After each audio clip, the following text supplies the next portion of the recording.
Schadenfreude? Everybody must have screamed, ah! He's a sung hero. A little pushy. Are you back from listening to Stairway to Heaven twice? Now, those are just words I looked up on the internet. Unreasonable Down, a podcast about West Virginia University basketball, starts now. Hello. From the studio in Nitro, West Virginia, this is Unreasonable Doubt. It's a podcast about West Virginia University basketball. I'm Josh Witt, and, you know, the transfer portal, they have like windows now, but does it stop? And it's not stopping for West Virginia basketball. Another visitor comes to Morgantown in Montana State's Raekwon battle. Another commitment. Raekwon is in 6'5" wing, fills that 3 slot, similar to Jose Perez as far as height. But this guy makes threes. He gets to the foul line. He gets buckets. And West Virginia just keeps bringing them in. So Krisha, Edwards, Battle, Perez, Silverio. So much happening. And in the pros, we've got WVU ties in the playoffs. Javon Carter kind of gets lost in the rotation in the playoffs. Milwaukee gets bounced. Coincidence? Probably. But that's Javon Carter karma for Milwaukee. Deuce McBride, he's gotten a little bit of game time for the Knicks, and the Knicks are in the Eastern Conference semifinals, and we're taking it back to the 90s, early 2000s with Knicks Heat in the Eastern Conference semifinals. So that should be exciting and fun for Deuce to experience. And then Joe Mazzulla getting his feet wet in the first round as a head coach of the NBA playoffs and struggling with Trae Young. And, you know, that can happen. Joe Mazzulla finding his way. Celtics will move on, right? Anyway, let's talk about this Raekwon battle news. And Raekwon's fantastic name. He's never had anybody come up to him and make a Wu-Tang Clan reference. There's no way it's happened. Nobody said, hey, Raekwon, where's Ghostface? Hey, Raekwon, what are you cooking up? Hey, Raekwon, how did you God get in the group? Hey, Raekwon, what's up with Master Killa? You know, he's never gotten any of those questions by anybody. I'd love to have him on to ask him that. Maybe the WVU social media group in the whatever they decide to do this year for the get to know the new guys, maybe they go down the Wu-Tang Clan rabbit hole. Maybe they ask him about that.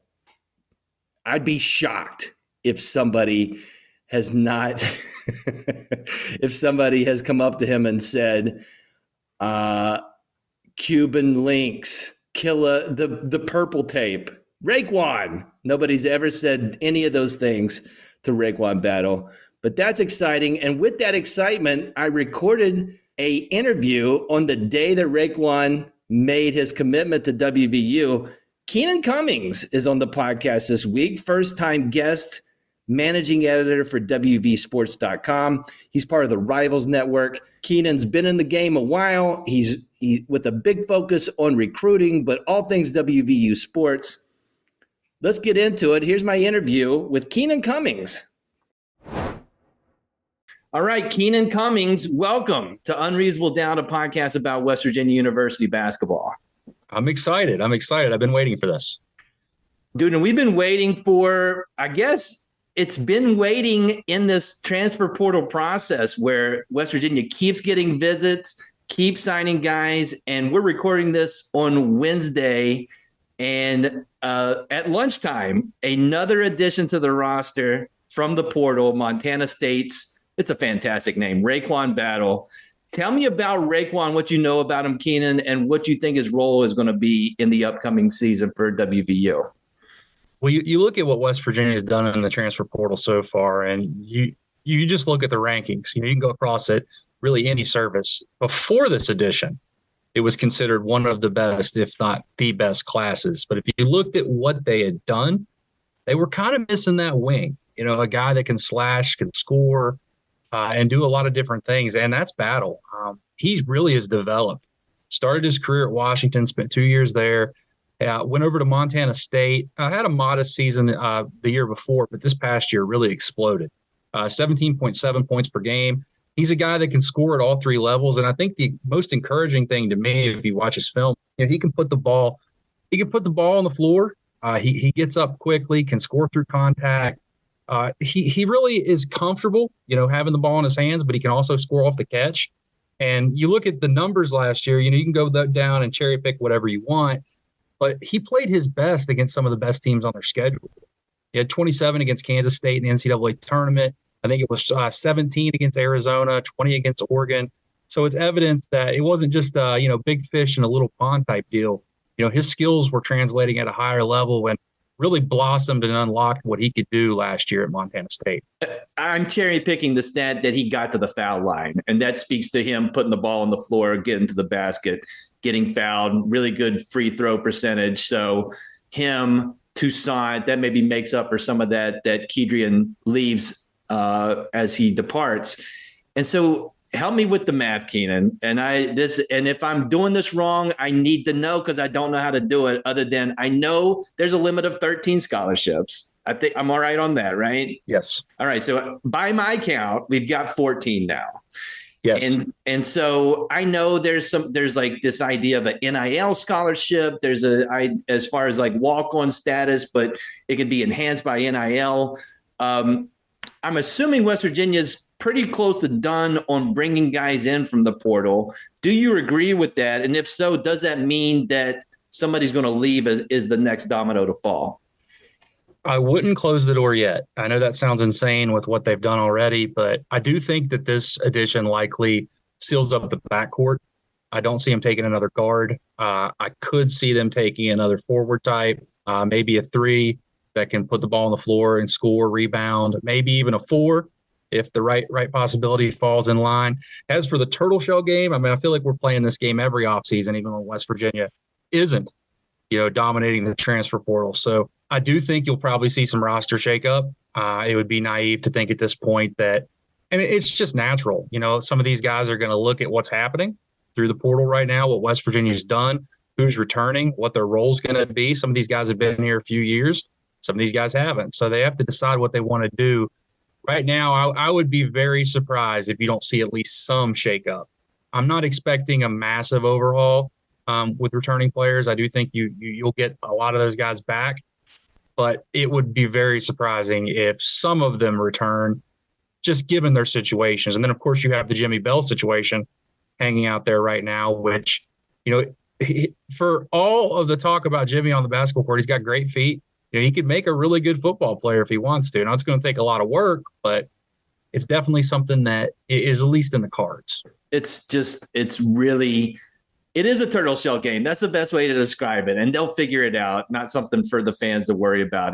But just on the surface, it's like, how do you do that? Is that something that's talked about in the recruiting process on both sides? Or is it like what I'm saying to you, like, we'll work it out. Don't worry about that part. We'll work it out. The best way that I describe it, and I've done this for over a decade now, is they'll figure it out. If you sit around and worry about the roster numbers, you're just going to stress yourself out for no reason. It's almost like any more way that basketball's evolved, worrying about a starting lineup. It's more about the rotations than it is who starts the game. It's not something to really put a lot of focus on right now. I know it's going to be the question, a natural question for a lot of people. Does this mean X is going to leave? Does this mean Y is going to stay? But it will work itself out. When the season rolls around and West Virginia opens things up, they'll have a manageable roster well within scholarship limits. Sure. And so when we have Battle come in and Edwards and Krisha, it screams NIL, right? And it has to be a big factor in basketball's transfer portal. On the surface, and football is not my thing, Keenan, and it is your thing. It doesn't seem like football has made the same waves in the way that basketball has.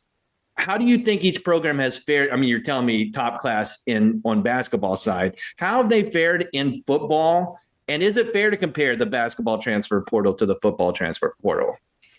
In a way, yes, but in a way, no. It's very different. Basketball, you can go get 4 guys like West Virginia's done, and you've completely restructured your team. Football, you got to get more than 4 guys. And just like basketball, it's highly competitive, but you got to pick and choose what you can get.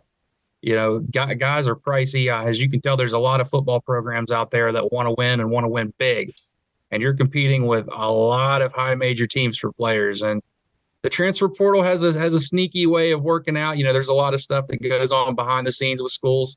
Some of these guys, it's funny to me, I'll get questions. Hey, is West Virginia going to recruit X? He enters the portal and 4 hours later is committing to another school. So it doesn't take a lot of math to figure out what's happened here with some of these situations. So no, football has not been as successful as basketball, but some of the best schools in football are usually always the same schools. USC, Ohio State, those schools that are going to be there. I do think that West Virginia's filled needs. A little underrated. The thing about football that you'll notice sometimes is you don't necessarily have to be an impact player at your last school to be one at your new school. And a lot of it's based off potential. Basketball, you can look at these guys' numbers that West Virginia have added. Every single one of them are going to help next year. Football, some of those guys, you're like, I don't know. He didn't really do much here. But take a guy like George Campbell they added a few years ago. He didn't do much in his career.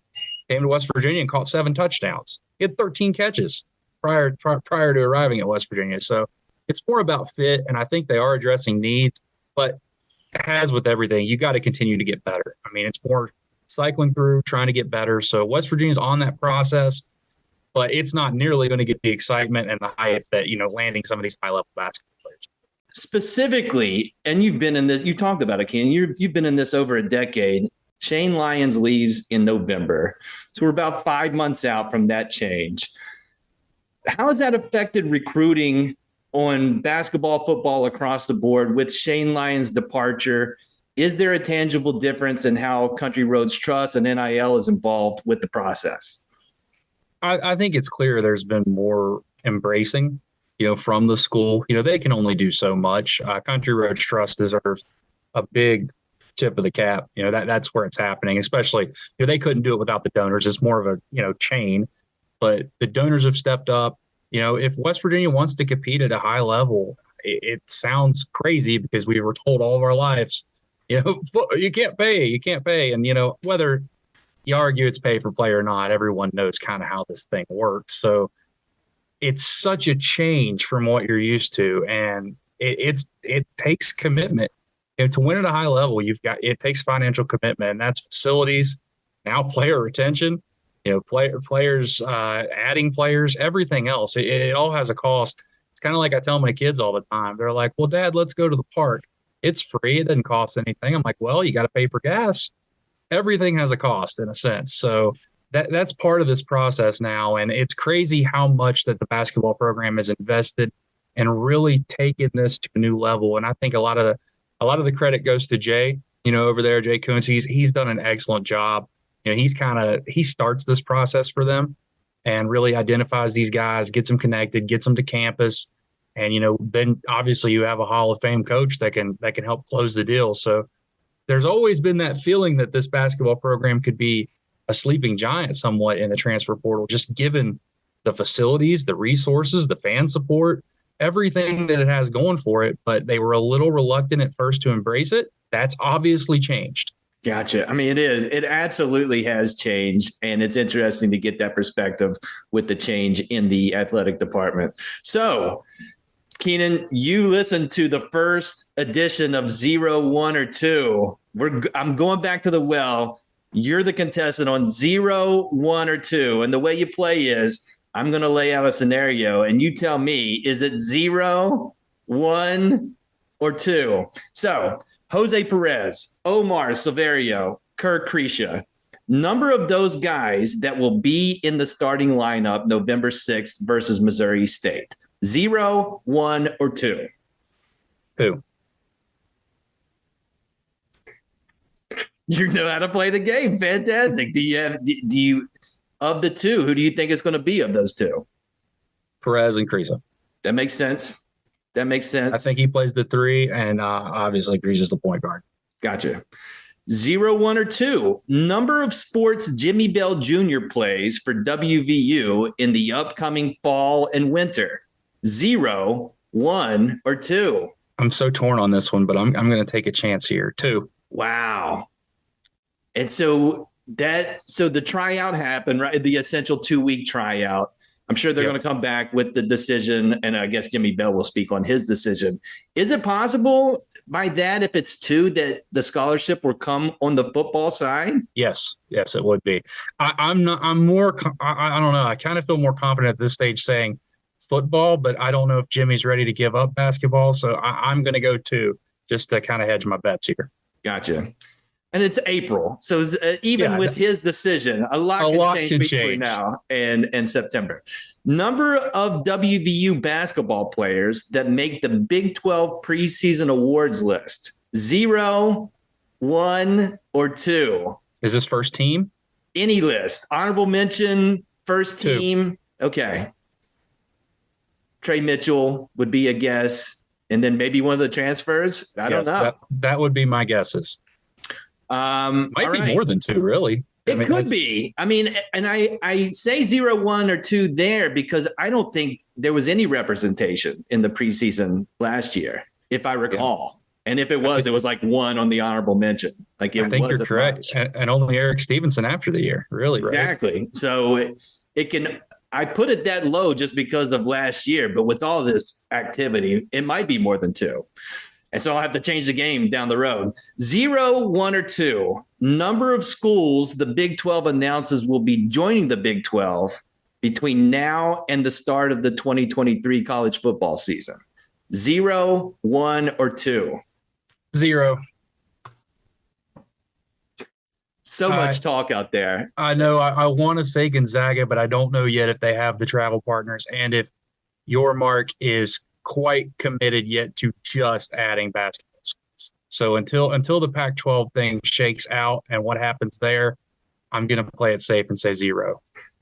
I do think once they make additions, Gonzaga will be on their way to the. Gotcha. All right. And the last scenario for 0, 1, or 2. Number of changes WVU. This is spicy. Number of changes WVU will make to the role of head football coach between our conversation today and the start of the 2024 WVU football season. 0, 1, or 2. Oh, the hell, there's only 2 options here. I am going to say, with the one being interim coach that leads to the next head coach. I'm going to say 0 today. I think obviously it comes down to how things play out. We're to the point now where, the luster, all the goodwill is to the point where fans want to see the program win. And it's up to Neil and the coaching staff. They understand this. They haven't shied away from that. They've got to win. So we'll see if this gets off to a rocky start, which it has possibility to do that. The first 4 games are not easy. Your answer could very well be 2. As of today, though, I think I'm going to show a little faith in them and go with 0. Do you take a lot we're done with 0, 1, or 2. Last question, and it's in this football realm. The turnout for the spring game. Should we take a lot into that and should the coaches and athletic department take a lot of stock in the sharp decrease in attendance this year compared to last year? Or is it explainable, or it's just a spectrum that you shouldn't take a lot into it? I think it's a little bit of both. In a sense, yeah. I mean, you want people to come to your spring game. It's not a good look. When you look at the stands and there's not very many people. Granted, though, if you were there, you knew a lot of people were kind of hanging out in the concourse up at the upper level. So there were more there than what you saw in the stands. Still, though, it wasn't as much as last year. It clearly wasn't as much as Neil's first year. So there is a decline there. The weather didn't help, but the weather's not necessarily an excuse. Look at some other places that brought out a lot of fans. You have to find a way to generate momentum, and that's where the football program is at. Look at basketball. That people were getting a little stale. People were questioning, what was going to happen with basketball. Look what they've done. People have basketball in the brain, and it's April right now, and West Virginia didn't play in the Final Four. It's all about generating some momentum, and we can talk all we want right now. People can say X about the football program or whatever they want. West Virginia somehow starts the season 3-1 or 4-0. We're talking a completely different story. Now, granted, that's a stretch. I'm just using an example, but you have to find a way to generate that momentum, and that's where the football program's at. I do think you got to look in your mirror a little bit. What am I doing that's causing this? And it comes down to just winning games. You just win, baby. Al Davis said it best. It is exactly what fuels that, is that when you get wins, you don't talk about things like this. So, So my last question with basketball, all of this activity in the off season is probably not done, but what is, given our conversation right now today, what is a realistic expectation for WVU basketball next season? Oh, you're catching me on the sugar high of all these transfer additions, so I'm probably going to be a little juiced than I normally would.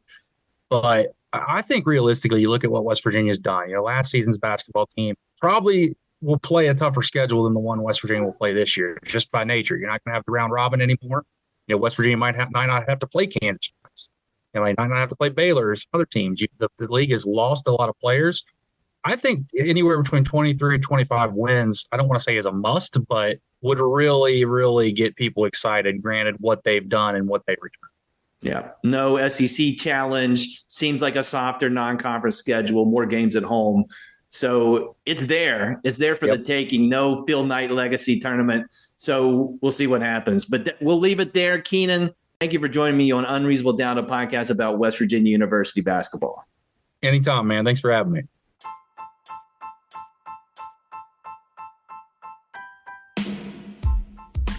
Are you on the Twitter? Are you still on the Twitter? I'm on the Twitter.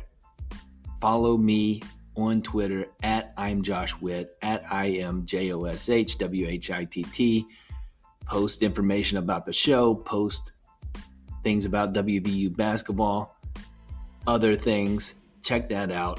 Also, Unreasonable Doubt under the Smoking Musket umbrella. So go to smokingmusket.com, follow the Smoking Musket on Twitter at Smoking Musket. Listen to West by Pod, another Smoking Musket podcast with Jordan and Joel. Do those things. Twitter. Big thanks to Keenan Cummings for joining me on the podcast. You can follow Keenan on Twitter at Rivals Keenan, at RIVALSKEENAN.